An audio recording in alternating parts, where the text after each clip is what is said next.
were doing the space race, you were doing the Little Richard documentary, and the Van Harden documentary, which will air, will screen tonight as part of BlackStar this evening. 3 documentaries, Lisa, at the same time. Does that explain why I haven't seen you in a while? Okay, so I want to know about the challenges, and I loved seeing Sun Ra. I loved, because space is the place. We've been there a long time. We've been, like you said, the connection, as Derek mentioned, to the cosmos and Africa. So about 3, 4, 5 things I've mentioned. Thank you. Congratulations. Well, I am a proud 215 Philly person. My mother was born here. My grandfather was a Denver, so I'm very connected to the city. And multiple projects, they start, they stop, there's a pandemic, and then there's a perfect storm in 2023 when they all come out. It's been fantastic to have this film premiere at the Tribeca Film Festival and to have Invisible Beauty and Little Richard at Sundance. So it's truly a blessing as a filmmaker. I'll give one challenge, which is it's so big, and there were many more stories to be told. But our sweet spot for our edit was 90 minutes. And so that's always the challenge of what stories make it, and which of our darlings will hopefully be resuscitated in another form in another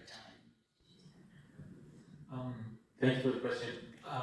There was certainly so much archive. I mean, we researched the film even before we began the editing. We already had compiled endless amount of stuff that's been produced about the space program, and NASA documented absolutely everything, every mission. So there were hours and hours, and also on the Soviet side, same thing had happened for Arnaldo. So we had a lot of material. And as we began looking at the story, and as we said earlier, we would talk to one of the characters. It kind of started with Arnaldo and with Ed. And as we went to one of them, they would say, well, after Ed, the first person that flew was Guy. But you can't tell the story of Guy without the story of Fred and Ron. And you go to Fred, and Fred Gregory said, I have a condition to participate in that you gotta tell the story of Robert Lawrence that people don't know about, and he's my hero. And so we said, okay, that's wonderful, that's an amazing story. And so everything kept expanding and expanding and expanding. In space, I wanted to make sure I would be the one doing that for the next one. So that's Jessica. So he's focused on continuing that legacy. And the other thing is that for us it's really exciting. There is a layer of information there that's not quite easy to understand, but it will be in a few years. Jessica, Ed would have been the first black person on the moon, because at the time when he trained, we would have gone to the moon, right? Jessica is scheduled to go to the moon and be the first person of color and the first woman to walk on the surface of the moon. Yes. So, yes. In a few years when that happens, you'll be seeing the connection that's happening in that scene.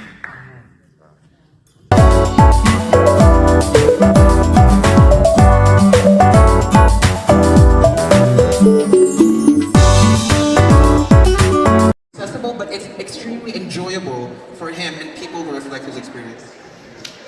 Yeah. That way I can choke back my tears. Thank you. No. So to speak a little bit about this, because I really love how disability justice is baked into this film. I would love to talk about, you have an impact campaign for Unseen. What was that process like? Because I know not all documentary films have impact campaigns, but I think this one is really special. So before I answer your question, Keisha, I have to shout someone out in the audience who's going to be super embarrassed. So I am actually going to be transitioning out of the role of impact producer, but it is my absolute joy that Conchita Hernandez Legarreta, who is me, wherever you are, Conchita, is the new impact producer. And if you don't know Conchita, please look her up. She is a tireless advocate on behalf of Latin American Spanish-speaking blind youth, and is just an all-around badass, amazing woman who I am privileged to be friends with.